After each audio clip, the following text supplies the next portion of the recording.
So I'm not sure if everybody heard, but what's the progression with a young horse on what you do and what you ask for? And I mean, everybody's got a little bit different way of training.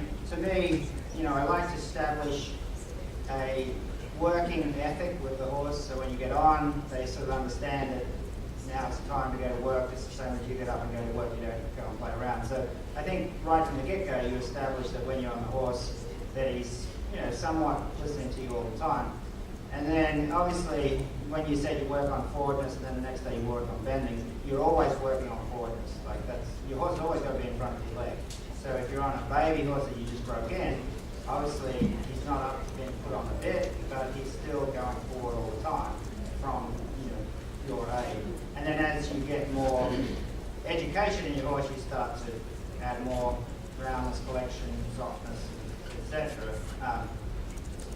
But then that comes down to your feel and your horsemanship, and that's why sending a young horse to an experienced person is much better than an inexperienced person trying to educate an inexperienced horse, because that takes quite a bit of doing. Like, it's not easy to educate a young horse, so but that's sort of to try to cover the whole thing.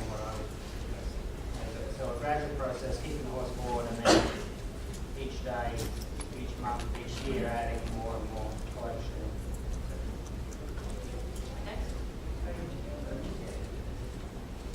Yep. For me, with young horses, it's a bit sort of like a kid that never gets told no until they're too late. I always like to teach them to do it properly right from the get-go. It doesn't have to, like Phil said, they've got to go forward straight, no questions asked.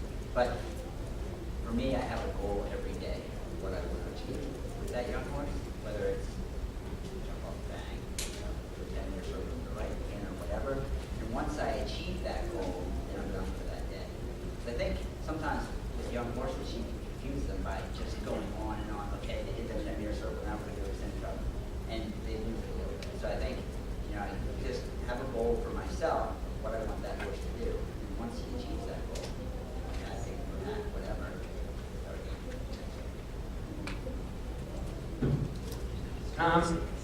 I think what Philip has said is so true, in that the horses really, no matter at what level they are, have to be in front of your leg and submissive in the contact. And the training starts, for me, as a young horse or a baby, when you've just broken them in, you're still having that same principle. When you kick them to go, they go, obviously, and actually, as they progress through their work, that becomes more and more tuned to being in front of you, and that they're submissive in the contact. And that might come from, very crudely pulling them in the mouth to stop. But gradually, as you reinforce those, having them in front of the leg and submissive in the hand, stopping when you say, gradually, that becomes, at the higher levels, almost dancing with them. And if you're really done the training correctly, they can almost think about what you're doing, and the horses should respond to that. But every day they must be, you must achieve those things, having them in front of the leg. And even, I think all three phases of what we do, whether it be dressage, cross-country or show jumping, actually, cross-country comes down to, is the horse in front of your leg? Because the course designer sets up a real test, something for the horse to be questioned, or the horse to question its bravery, and ultimately the answer must be yes, it's in front of the leg, because the rider asked to go forward and they still jump the fence. Well, as far as the young horses go, or with any horse actually, if you follow the training scales, you're never going to go far wrong. So rhythm and relaxation, suppleness, acceptance of contact, compulsion, straightness, collection. And if you always identify those, so when I'm training young horses, if I come up against a problem, I try to identify what that is and go back to what is the training scales and correct it from there. that, just like Clayton put it, when it does come to cross country, the horses, first and foremost, they have to be in front of your leg. But the young horses, I try to, follow the training scales. And then the other thing with young horses is to listen to your horse, because, 4-year-old can come out and he can be full of beans, and in 15 minutes the fizz has gone out of him, and you could easily take that opportunity to keep going at the horse, and actually he's probably got a 5-minute shot window there that you're going to get any proper workout of. So, the young horses are very aware of sort of listening to what they're telling you. Some days they're fresh, if they come out a bit tired, and they feel tired, you just send them out hacking. So that's very important for the young horse's mind as well, to have somebody in charge looking at how those younger horses are feeling on the day as well.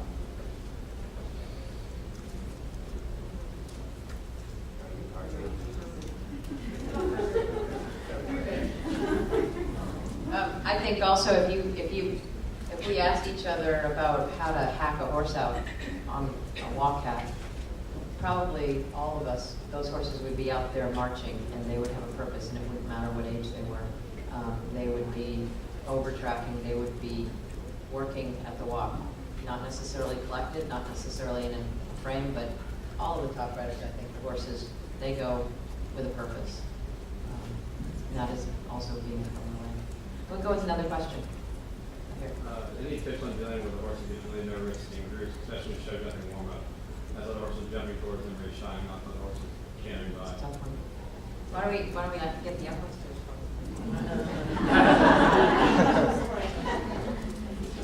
because that's a real tough one. Yeah, that is a real tough one. Actually, a lot of that off-the-track horses, you get that. I find that you can do as much desensitization at home as possible. That tends to help. And so if you can get groups, it's each person's situation is different. Like where we are, we can have a lot of horses in the ring at one time. And if you can, ride opposite them all the time. And then if you go out on hacks, you go out and do things with other horses around them all the time, coming at them, different. So they have tons of distraction. And then there's nothing that replaces going away from home a lot. I mean, they start to get such an education the more they go off the property, the more they, whether it's a show, whether it's just falling in someone else's place, it doesn't matter. There's no replacement for that. They grow up so much more.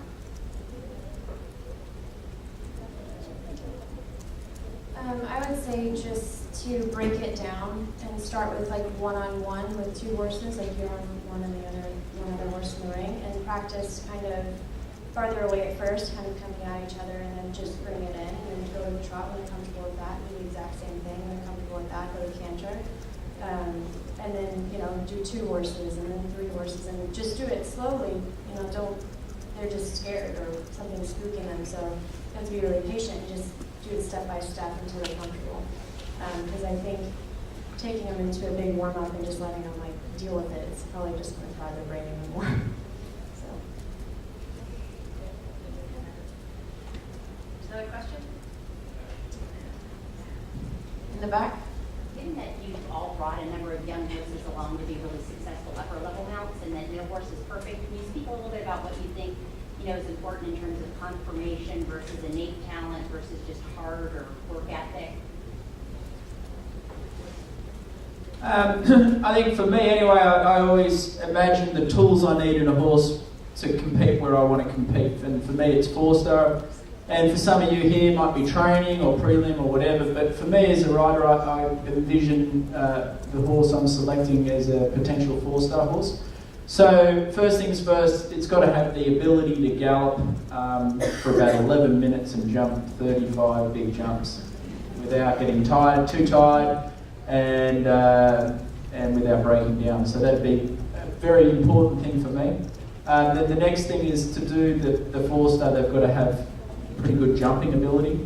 And this day and age now, I've learnt that they absolutely got to have ability in the dressage. So I know it sounds simple, but that would be my three huge contributing factors.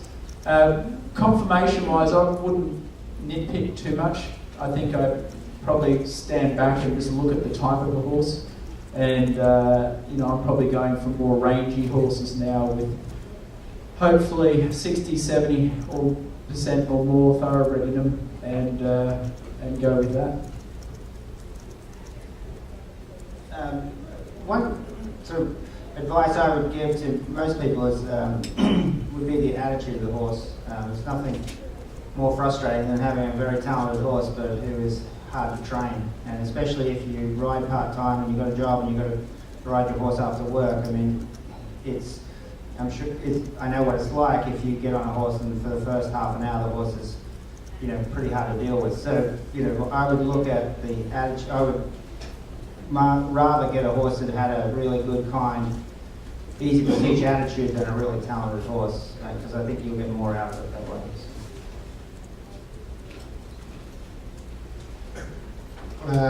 Like Boyd just said, when I'm looking at horses now, they're normally young horses. So again, I'm looking for probably about 60%, like Boyd said, 60% thoroughbred in the horse. So you hopefully know you've got that gallop and stamina when you get up to the top level. Nothing more frustrating than buying a horse and then getting to the top level and finding it doesn't do that bit. So that's really that is the first thing. It's very important to have enough blood in the horse. Jump, like Boyd said, it's the same thing. Quite honestly, I look obviously for some you want good technique over the fence, but you also need good scope. And then obviously a good walk, good canter, and then the trot is the last. Obviously I don't want an awful trot, but if they've got everything else, that's probably the one thing I will forgive them. And as Philip said, trying to work out their temperament, which when you're looking at horses and trying to buy horses, which is probably 30, 40 minutes, that's probably one of the most difficult things to work out. Everything else is pretty visual. That one's a little bit more difficult to work out, but temperament is huge actually, because probably one of my best horses, he probably wasn't the most talented, but he had temperament and he had heart. And when I bought him, I didn't know that, but as we went along, I found that out, and so I tried to find that, but that's difficult to see in 40 minutes.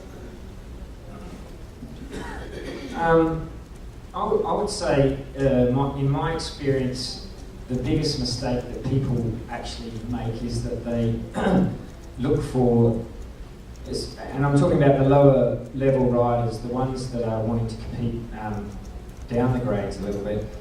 They make the mistake of going for the horse that potentially looks like it's going to be a 4-star winner, instead of trying to isolate exactly what level that you want to compete at. Because it isn't, I don't think it's absolutely important that they can gallop the hell out of, at the lower levels. So you can quite often, if you're much better with a horse that, exactly as Philip said, has a very good attitude, wants to help you out, might not have to be, the biggest galloper in the world. But it's really important that you look at that. I see so many people not go for the horse that's got a good attitude, that maybe doesn't look so pretty, and which would be absolutely right for them at the level. They go for the striking, big moving, super jumping horses that, in the end they can't ride. And it's great for us a lot of the time because we end up with them, but actually, it's not the best thing to be looking at. I'm actually breeding, so I'd love to know what you're looking for a 4-star horse too. I think, when I'm looking for a 4-star horse, I'm looking for exactly the same thing that all these guys are. I don't always think that that they're going to have the goods for 4-star. A lot of the horses surprise you. Quite often I've bought horses that I thought actually it's got a really good temperament. This is a very good commercial horse. This is going to be something that I can get up the grades a little bit and sell for good money because they've got a super attitude. And then they just kick in, and because they've got that good attitude, they just keep trying, and as you get up the grades, they try harder.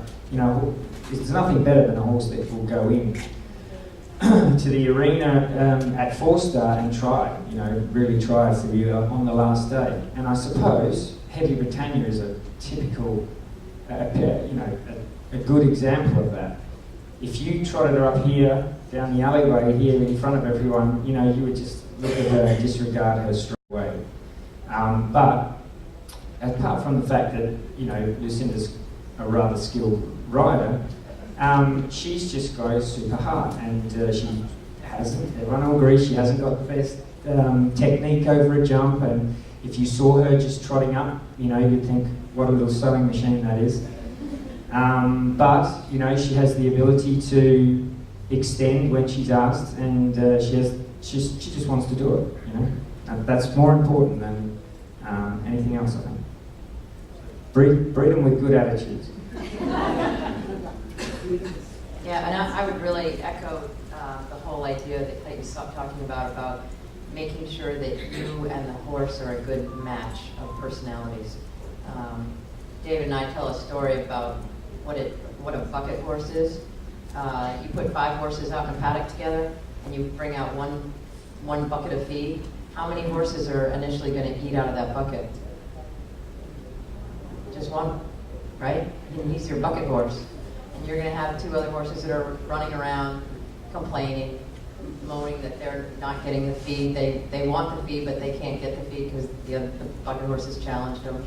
And you got the 4th horse, he's in the corner. He knows his job. He's just going to wait till everybody's done, and then he's going to come back and pick up the grains that are in the mud and whatnot. And then you have the 5th horse, and he's actually going to sue you because you didn't give proper notification as to when that was coming in, and that horse happens to be the American Thoroughbred. But I guess the point here is that if you're looking for a horse, you have to identify your own personality. If you have a passive personality and you're not a leader, then you don't want the bucket horse, because the bucket horse is going to challenge you, and in many cases at the lower levels intimidate you. And so I think that's how we try to identify the personality and the temperament for the personality of the rider as well. You have another question? Ashley? Can you guys speak to the differences in the qualities of the horses that you buy in this country versus abroad?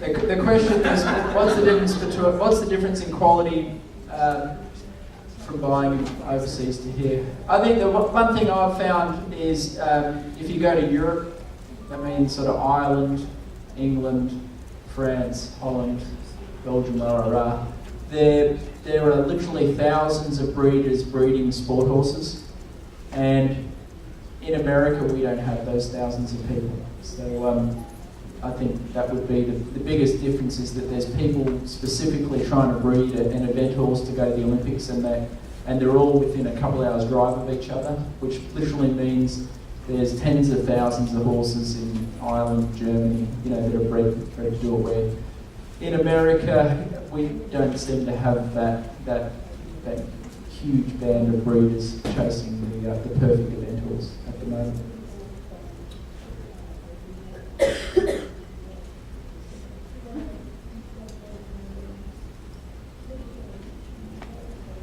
I agree with what Boyd said. Speaking to that too, if you go abroad, say Ireland or England or whatever, you have a chance or an opportunity to ride a lot of horses in a day to try. So if you're trying to find the right horse for you, or to decipher what is the best horse, you see so much more because you can try 15 or 20 in a day, as opposed to in the States. I find that you can find 1 or 2 in a day, and then you travel another plane ride or 6 hours in a car or whatever to find 1 or 2. So I think just be able to get the numbers in, say, in a 5-day trip and you go abroad and you can see 40 horses or something like that, or 50 horses, that's pretty huge. And that in and of itself makes it worth it. We did call that tire kicking Just, these guys aren't just failing, even though they look like it. They've got a, what do you have? High performance meeting. So, 5 times out there.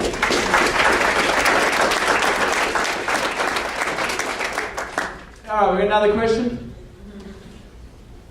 Come on, here we go, Liza. It's not really a training question, but I thought it might be kind of, I thought it would be kind of an easy question. You guys can pick one voice that's going right now, with any of the other riders on the panel, ride yourself, and why?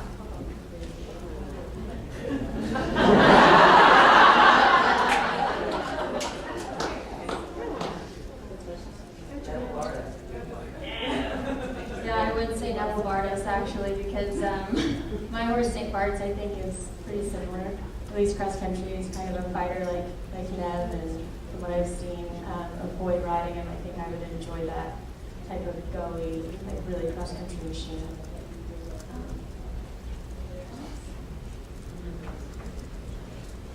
I would have to go for in midair. I think it's got everything. Obviously, it's thoroughbred. It moves amazingly. I think it's a very good, careful jumper. And in the air, Jan's horse. You know, it went very well at Fair Hill. Fantastic to see Jan come back from that and do so well there at Fair Hill. But I think she did a fantastic job producing the horse as well. But that would be the one I'd like to. Right now, yeah, I think that could be a horse. That could medal.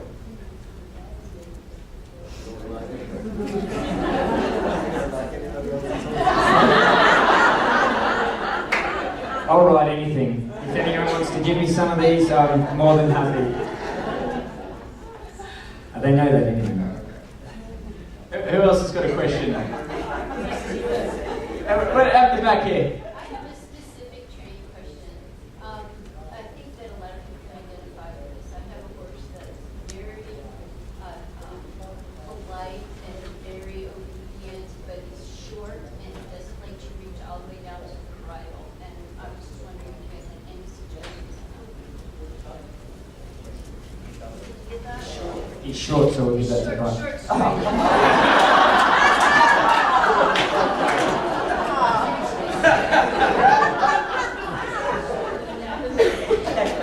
Maybe I can ride it? I didn't really hear the question. I'm What sorry. do you want me to do to say it again? I think that a lot of people have this problem. I have a horse that's very obedient, very polite, very steady in bridle and everything, but he just doesn't want to reach all the way down into your hand and be really solid into your hand. So it has nothing to do with your size, has everything to do with the horse's size. I'm not sure that the... No, he's short-gaited. Oh, short gait.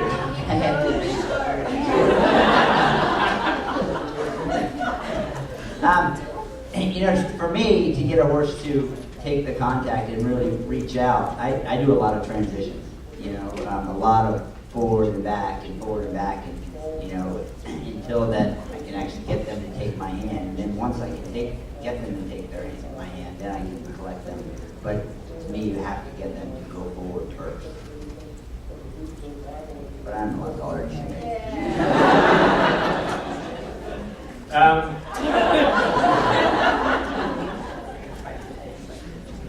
I'm going to be a little bit controversial and say that for me, I like the horses really light in the contact, and providing that they are not getting behind a bit, then you know I'm not really that fussed on them taking a hold and really going into the contact, so to speak. As long as they're obedient and submissive to the contact, you know, I think you might be giving yourself your own headache, you know. So. Kev? I'm on the question anyway. Yeah, ready for a new question. It's not often we have 4 top 4-star riders that we can ask. This is more related to fitness and physiology, so I'm talking about the high end of the sport. Several years ago, the Paris sport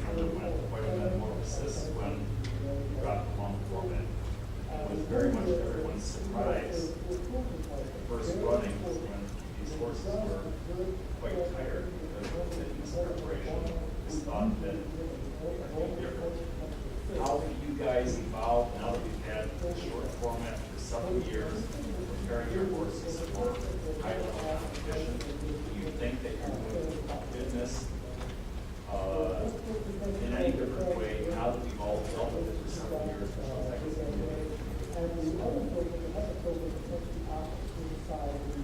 Well, I think a fit horse is a fit horse.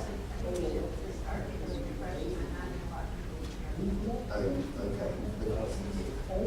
The question was, has our sort of regime changed in getting horses fit since it's gone short format from long format, right? And like I said, I think a fit horse is a fit horse, quite honestly, and so I haven't really changed that much. I mean, if you look at,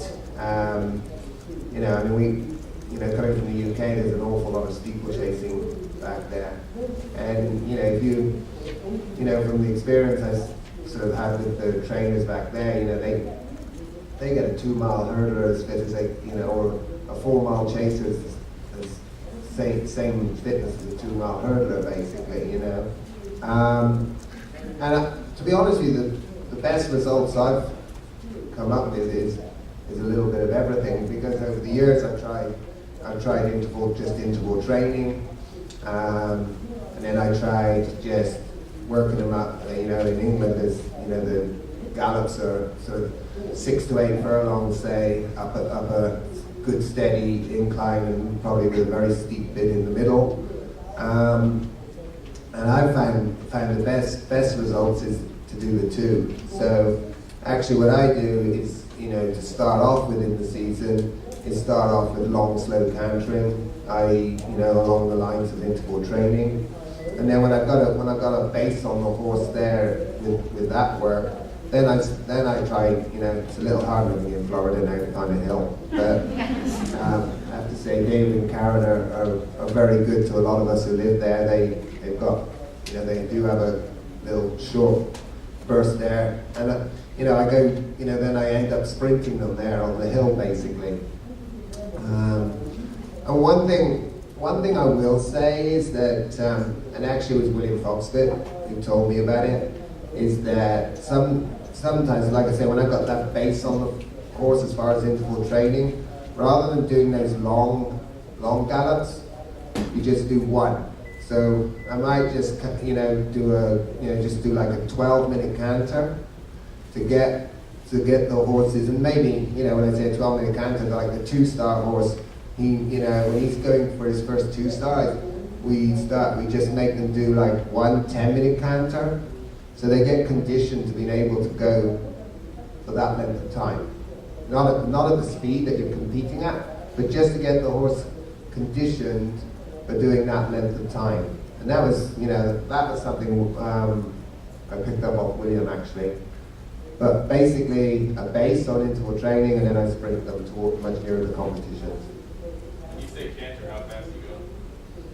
When I say sprint? Canter. Canter. You know what? That depends on the surface I'm cantering on, quite honestly.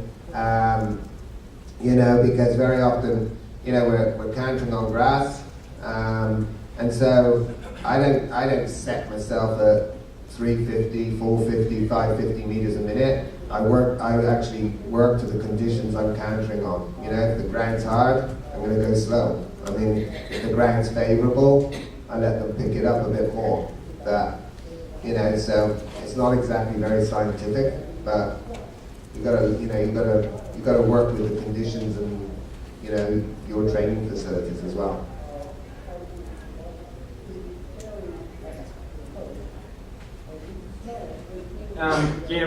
For me, actually, now the horses almost have to be, I don't know if you could say fitter, but there's definitely a greater intensity when you're running at the CIC format, and certainly at the higher levels. In fact, I actually look forward to the CCI now because there's a bit more galloping. But some of the CIC, certainly the World Cup events, or they can be pretty intense on the horses, and it's about the amount of jumps you're doing in a minute. And because there's a lot of jumps in a minute, where obviously you've got to technically slow down a little bit for the jumping, the galloping in between is almost faster. So I think the intensity is very high, and you definitely have to have them super fit. And so because of that, I don't think our regime has changed any, apart from maybe that we do a little more sprinting now than we may have done in the past. We used to do a lot more interval training, maybe even up to 3 times 12 minutes, at 3/4 pace. But now we've sort of added in a lot more of this, the full speed sprinting.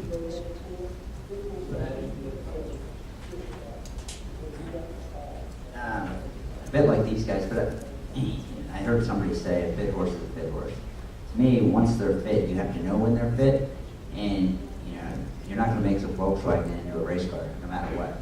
So you've got to get that particular horse as fit as that particular horse can be, and you have to know where that is. And I do a lot of trotting, actually, just long hour and a half trots, and a lot less galloping probably. And then, I do what Leslie was talking about, the longer, slow gallops, just every 5th day, depending on the horse. But then I, run them at the competitions. But I think the biggest thing for me, I think the training has actually stayed the same. I think the riding at the competition has actually gotten better and different. I think those first years of no steeplechase, you found that people got to 3 minutes a lot faster. They were at 2:30 or 2:40 at 3 minutes. And so what they were doing is actually using their horse up too early, and they didn't get into that rhythm, because as Clayton said, our CICs, there is no rhythm really. You run and slow down, jumps and jumps, and run the other way, jumps and jumps. And at the CCIs, you have a lot longer time. So I think it's more important to, I talk about the 10,000 that, have to run and then shoot their gun. Well, they have to slow their heart rate down. And I think that's really important for us when we go into the start box, to slow our heart rate down, to relax for a second, so we get the horses in the proper rhythm that they can sustain for the 10 minutes, for the 11 minutes. So you see so many, younger people. It was interesting this year at Kentucky. I didn't have a ride, so I was sitting in the tent.